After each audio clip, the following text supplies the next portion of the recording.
ইসলাম ধর্মের মানুষদেরকে বলছি শুনে নিন। আল্লাহর নবীর কাছে এক ব্যক্তি এসেছিলেন, এসে নবীকে বলছেন, একজন যুবক ছেলে, হে নবী, আমরা যে দোয়া চাই, দোয়া কবুল হয় বুঝবো কি করে? দোয়া কবুল হয় বুঝবো কি করে? নবীজি বলেছিলেন, দোয়া কবুল হওয়ার 5টা শর্ত আছে। কয়টা শর্ত বাবা? জোরে বলুন। আজ আপনাদের বলে যাচ্ছি, এই 5টা শর্ত যার মধ্যে পাবেন, ওই ব্যক্তিকে চোখ বন্ধ করে বলবেন, ওই ব্যক্তির দোয়া আল্লাহ কবুল করবে। আর 5টা শর্ত যার মধ্যে পাবেন না, সে যত বড় ধরনের ব্যক্তি হোক না কেন, খবরদার চোখ বন্ধ করে বলবেন, ওর দোয়া আল্লাহ কবুল করবে না। আমি বলিনি, আমাকে ভুল বুঝবেন না। নবীজি বলছেন, যুবক দোয়া যখন চাইবে, হালাল খাবার খেয়ে দোয়া চাইবে। জোরে বলুন সুবহানাল্লাহ। হারাম খাবার খেয়ে মোনাজাতে যতই কাঁদো না কেন, ও দোয়া আল্লাহ কবুল করবে না। কোরআনের দলিলটা দিয়ে গেলাম, পবিত্র কোরআনের 2 নম্বর পারা 4 নম্বর পৃষ্ঠার 14 নম্বর লাইন, সূরার নাম সূরা বাকারার মধ্যে আল্লাহ বলে দিলেন, ইয়া আইয়ুহাল্লাযীনা আমানু কুলু মিন তাইয়্যিবাতি মা রাযাকনাকুম ওয়াশকুরু লিল্লাহি ইন কুনতুম ইয়্যাহু তা'বুদুন। হে ঈমানদার বান্দাগণ, তোমরা আমার দেওয়া হালাল রিজিকগুলো ভক্ষণ করো। হারাম খাবার খেয়ে যতই মুনাজাত করো না কেন বাবা, সহজে দোয়া কবুল হবে না। অনুরোধ করে বলে গেলাম, হালাল খাবারটা অন্তত খান। 2 নাম্বার নবীজি বললেন, যুবক দোয়া যখন চাইবে, পৃথিবীর কোন ব্যক্তি বস্তুর কাছে চাইবে না, একমাত্র আল্লাহর কাছে চাইবে। কার কাছে চাইবে? দলিল কোরআনে আছে। কোরআনে বলা হয়েছে, ওয়াইদা সাআলাকা ইবাদি আন্নী ফাইন্নী করিব উজিবু দাওয়াতাদ দাঈ ইযা দাআন ফালিয়াস্তাজিবু লি ওয়ালিয়ুমিনু বি লাআল্লাহুম ইয়ারশুদুন। 2 নম্বর পারা 7 নম্বর পৃষ্ঠার 8 নম্বর লাইন, সূরার নাম সূরা বাকারা। আল্লাহ বলছেন, নবী আমার সম্পর্কে যখন তোমাকে ওরা জিজ্ঞাসা করবে, তুমি শুধু বলবে, আন্নী ফাইন্নী করিব, আমি আল্লাহ খুবই নিকটবর্তী বান্দার। তারা যখন আমাকে ডাকে, আমি তার ডাকে সাড়া দিই। জোরে বলুন। 3 নাম্বার শিখে যান।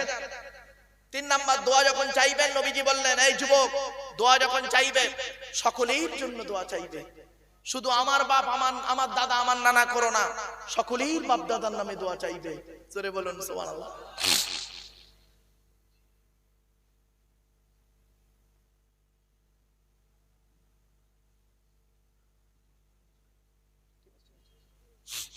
তিন নাম্বার হলো, 4 নাম্বারটা কি শুনে নিন।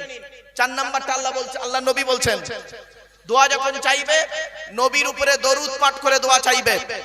কি বললো বাবা? নবীর উপরে দরুদ পাঠ করে দোয়া চাইতে হবে। এটা আমার কথা না, নবীর কথা। হাদিসটা কি বলি? আল্লাহ নবী বলছেন, ইন্না দুআ মাওকুফুম বাইনাস সামাই ওয়াল আরদি লা ইয়াসআদু মিনহু শাইউন হাত্তা তুসাল্লি আলা নবিকা। আল্লাহ নবী বলেন, তোমরা যে দোয়াটা চাও, ওই দোয়াটা আসমান আর জমিনের মধ্যবর্তী জায়গায় অবস্থান করে। ওই দোয়াটা উপরেও নিয়ে যেতে পারে না, নিচেও নামাতেও পারে না, যতক্ষণ পর্যন্ত তোমরা নবীর উপরে দরুদ পাঠ না করে দোয়া চাও।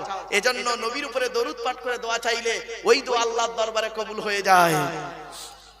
5 নাম্বার হলো, নবীজি বললেন, দোয়া যখন চাইবে আন্তরিকতা নিয়ে দোয়াটা চাইবে। আন্তরিকতা নিয়ে দোয়া চাইবে। আমার হাতের দিকে প্রত্যেকে তাকান একটু দয়া করে। মুসলমান ভাইরা একটু দয়া করে আমার হাতের দিকে তাকান। অনেকে দেখবেন মোনাজাত করছে, রব্বানা জালামনা আনফুসানা ওয়া ইল্লাম তাগফির লানা ওয়া তারহামনা লানাকুনান্না মিনাল খাসিরিন লা তাকনাতু মির রাহমাতিল্লাহ ইন্নাল্লাহা ইয়াগফিরুয যুনুবা জামিআ ইন্নাহু হুয়াল গফুরুর রহিম ওয়া বিআমরি ইলাল্লাহ ইন্নাল্লাহা বাসীরুম বিল ইবাদ ফাল্লাহু খায়রুন। ঠিক না বেঠিক? তেল মালিশ করছে মোনাজাতে। কত পিসা মলি সাহেব সব বারবার করে। মোনাজাতের মধ্যে আদব নেই, মোনাজাতের মধ্যে ওর আদব নেই। আপনারা ভাবলেন কি করে? যার মোনাজাতের মধ্যে আদব নেই, তার দোয়া আল্লাহ কবুল করে নেবে, আপনি এত সহজে ভাবলেন? কোথায় পড়ে আছেন আপনারা? যার মোনাজাতের মধ্যে বিনয়ই নেই। ছোট্ট একটা উদাহরণ দিচ্ছি আপনাদেরকে। বাপেরা, একটা বোঝার জন্য উদাহরণ দিচ্ছি, বাড়িতে গিয়ে ভাববেন, আমারে ভুল বুঝবেন না। আর যার বলার দরকার সামনাসামনি বলবেন। পেছনে কিল্লা কিবত গান কেন? স্টেজ থেকে নামলে আমি আধ ঘন্টা থাকবো, আমারে জিজ্ঞেস করবেন ডাইরেক্ট, পেছনে বলবেন না কেউ। পরিষ্কার বলে দিচ্ছি, শুনে নিন। আমার এখন 1 লাখ টাকা দরকার, আমি উদাহরণ দিচ্ছি। 1 লাখ টাকা দরকার, কে দেবে? আমি খবর পেলাম আমার ভাই মৌলানা সাহেবের কাছে 10 লক্ষ টাকা আছে।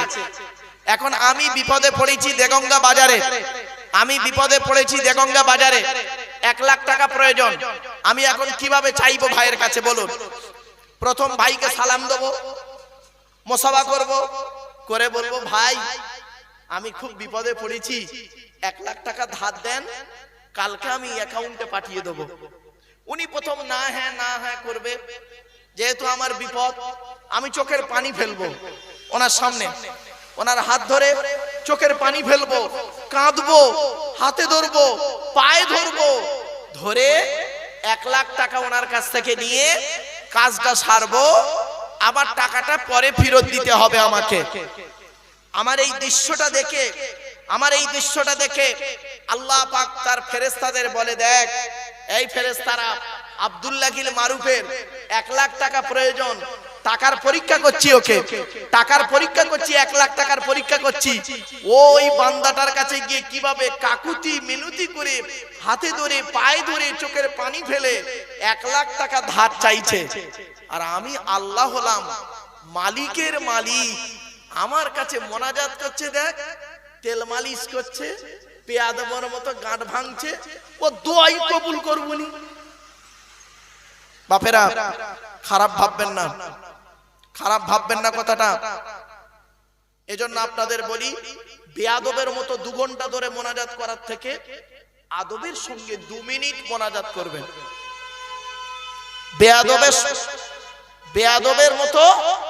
বেয়াদবের মতো মোনাজাত 2 ঘন্টা করার থেকে আদবের সঙ্গে বিনয়ী সহিত 2 মিনিট মোনাজাত করবেন, ওটাই আল্লাহ কবুল করবে।